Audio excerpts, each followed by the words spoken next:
Here's a stack implemented using a linked list. A stack is an abstract data type. It holds a collection of data, where the last item into the collection is the first item out of the collection. Here's a stack implemented using a linked list in C#.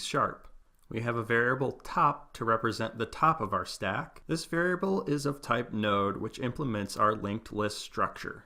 So here's our node for our stack. It holds data of type integer for simplicity, and it also has a pointer to the next node of our linked list. Here, a constructor to make a new node simply takes in data and sets it to the data property on the node. Here we have a property count to keep track of the length of our stack. Initially, the length of the stack is 0, so our count is set to 0.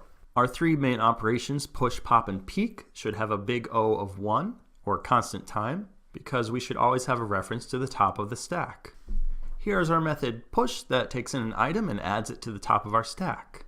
Since we are using a linked list, there is no need to resize. Simply add the item to the list. As each item is added, a new memory location is allocated for the newly added item. To add an item to the beginning of our linked list, we get a reference to the current top of our linked list.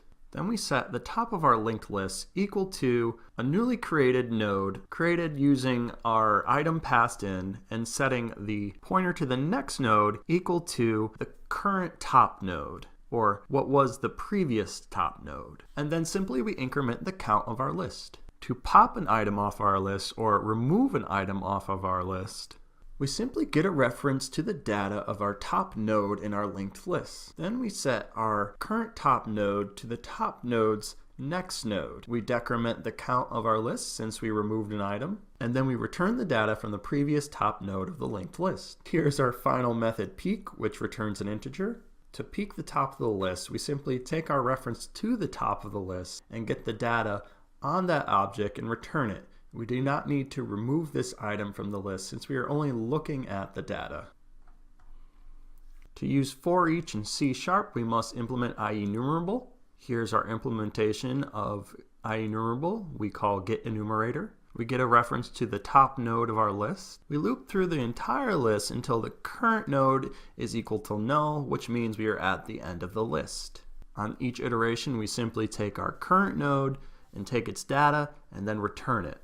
And then we set our current node equal to our current node's pointer to its next node. And then we continue the loop through the list until we reach the end of the list. And then we return getEnumerator in IEnumerable.getEnumerator to fully implement for each. So here is our stack implemented with a linked list. We do not need to initialize the size of the stack because we are using a linked list.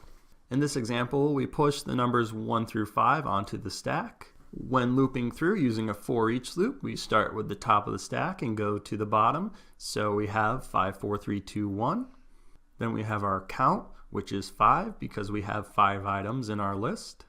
Then we can use our count to loop through with a for loop, and on each iteration of the for loop, we can use our pop method to pop an item off the list. As you can see, the first item out of our stack is 5, and then 4, 3, 2, 1. And then the count for our stack is 0.